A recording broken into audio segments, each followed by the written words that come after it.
রংপুর বিভাগের আমরা লালমনিরহাটে নিয়ে কথা বলবো। লালমনিরহাটে 3টি আসন নিয়ে গঠিত। এই 3টি আসনের মধ্যে লালমনিরহাট 3 আসন নিয়ে আমরা একটু কথা বলতে চাই। এই আসনটি লালমনিরহাট সদর ও একটি পৌরসভা মিলে লালমনিরহাট এই আসনটি গঠিত। এই আসনটিতে ভোটার যে সংখ্যা সেটি হচ্ছে মোট ভোটার 3,07,970 জন, পুরুষ ভোটার 1,54,167 জন, মহিলা ভোটার 1,53,801 জন, তৃতীয় লিঙ্গের ভোটার 2 জন। ভোটার সংখ্যা আমরা জানলাম। এবার একটু আমরা প্রার্থীর যারা করছেন, এটাতে প্রার্থিতা করছেন, তাদের একটু দেখতে চাই।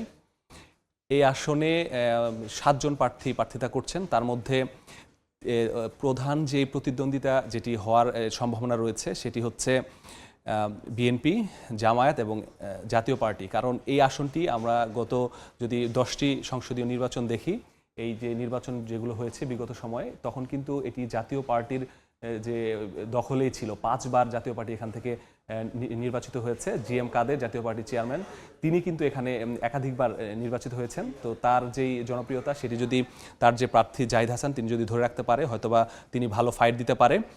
আসাদুল হাবিব দুলু, তিনি এর আগেও এই আসন থেকে নির্বাচিত হয়েছেন। তিনি দলীয় যে বিএনপির যে কেন্দ্রীয় সাংগঠনিক সম্পাদক তিনি। পাশাপাশি আবু তাহের, তিনিও জামাতের যেই লালমনিরহাট জেলা সেখানকার আমির। তো আশা করা যায় যে এই নির্বাচন যে তথ্য আমরা পাচ্ছি, সেখানে তারা 3 জন হাড্ডাহাড্ডি লড়াইয়ের একটি সম্ভাবনা রয়েছে। আমরা এই আসনটি নিয়ে কথা বলতে চাই। এই আসনে আমাদের লালমনিরহাট থেকে যুক্ত হচ্ছেন নিশাত। নিশাত, কেমন দেখছেন সেখানকার ভোটের আমেজ? লালমনিরহাট সদর মূলত লালমনিরহাট সদর উপজেলা এবং একটি পৌরসভা মিলে এই আসন, এবং এই আসনে মোট প্রার্থীর সংখ্যা 7 জন।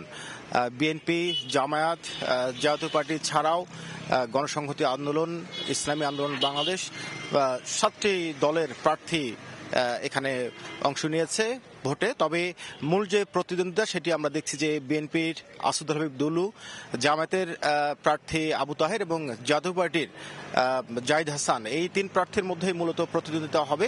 তবে আমরা ভোটারদের সাথে কথা বলেছি, তারা যেটি বলছেন যে যারা মূলত এলাকার উন্নয়নে কাজ করবেন এবং যেসব প্রার্থী স্থানীয় সমস্যাকে চিহ্নিত করে তারা সেটি সমাধান দেবেন, এবং ভোটের আগেই শুধু নয়, ভোটের পরেও যেসব প্রার্থীদেরকে ভোটাররা পাবেন সেসব প্রার্থী তারা নির্বাচিত করতে চান। এবং আরেকটি বিষয় তারা যেটা বলেছেন, লালমনিরহাট যেহেতু আপনার সীমান্ত ঘেঁষা একটি জেলা এবং একই সাথে তিস্তা এখানকার একটি বড় সমস্যা, এই তিস্তা সমস্যাকে যারা প্রাধান্য দেবে, একই সাথে হলো এখানে শিল্পায়ন নেই, যারা কর্মসংস্থান তৈরির সুযোগ তৈরি করবে, এবং একই সাথে এখানে হলো যে আপনাকে বলি যে নারীর ক্ষমতায়ন, মূলত নারী শ্রমিকদের কর্মসংস্থানের সুযোগ নেই, এই জায়গাগুলোতে মূলত যেসব প্রার্থীরা কাজ করবেন সেসব প্রার্থী মূলত ভোটাররা বেছে নিতে চান।